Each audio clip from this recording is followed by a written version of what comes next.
오늘부터는 백화점과 대형마트에도 방역 패스가 적용되죠. 다만 아직 바뀐 지침을 모르거나 방역 패스가 없는 경우가 많아서 현장에서는 크고 작은 혼란이 이어졌습니다. 현장의 목소리 들어보겠습니다. 홍민기 기자. 네, 서울 목동의 한 백화점에 나와 있습니다.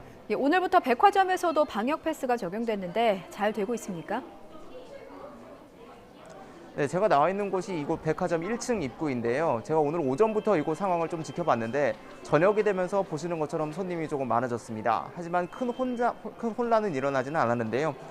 이곳 백화점은 모든 입구에 이처럼 통로를 나누는 방법으로 손님들을 분산시켜서 방역 패스를 확인하고 있습니다.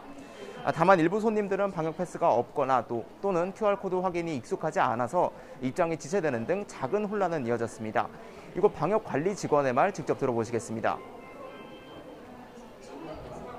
지금 굉장히 혼란스러워하고 계세요. QR 잘 하지 못하는 어르신분들 때문에 약간 지체되는 경우도 있기 때문에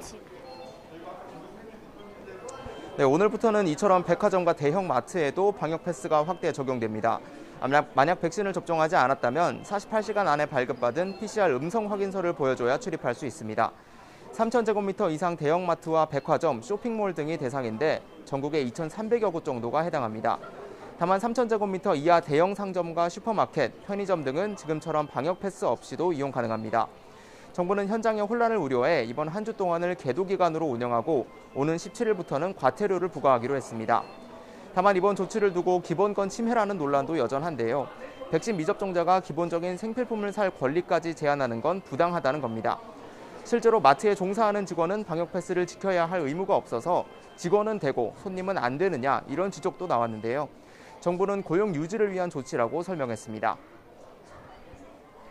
식당과 카페 등은 백신 접종 유효 기간도 확인해서 위반 시에는 과태료를 부과하게 되죠. 네, 그렇습니다. 식당과 카페는 지금도 방역 패스 제도가 유지되고 있죠. 일주일 동안 계도 기간이 끝나는 오늘부터는 방역 패스의 유효 기간이 적용됩니다. 2차 접종 후 14일이 지난 날부터 6개월, 그러니까 180일이 지난 날부터 방역 패스의 효력이 사라지는 건데요.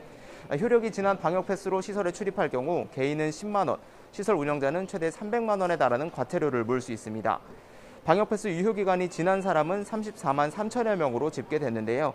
이럴 경우 백신을 추가 접종해야 유효 기간을 6개월 늘릴 수 있습니다. 지금까지 서울 목동에 있는 백화점에서 YTN 홍민기입니다.